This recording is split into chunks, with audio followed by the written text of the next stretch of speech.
कैसन हो? हाँ रे देखी हमर फिगर मार हो जा होई बाजार में हमारा पावे खातिर कितना हो कोई इंतजार में। सुन बोल लाल कपड़ा में एम्बुलेंस तुला गोही गे तो तू घायल के ले जा तू तो घायल के जाही गे तू घायल के ले जा तू तो घायल के जाही गे।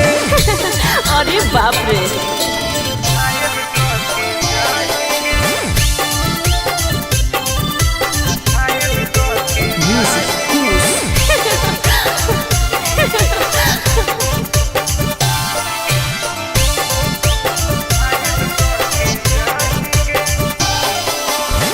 मारी के मुस्की खाली हो सो होही गे।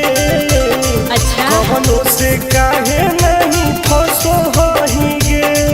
आगे बोल लगे हे सुन उठवा के लाली जानो लेवा हो कोई रे गलिया मिठाई वाला लेवा हो कोई रे बुझले।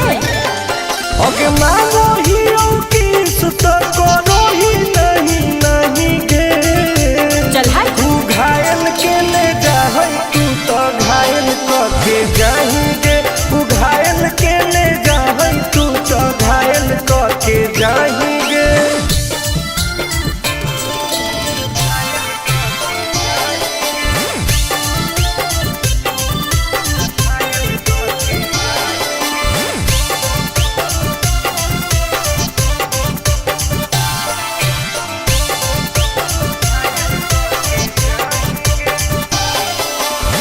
कर ले एडमिट अपना दिल के अस्पताल में ना जब ले कुआर होई तब ले फिलहाल में प्लीज कर लगे ना रे ओई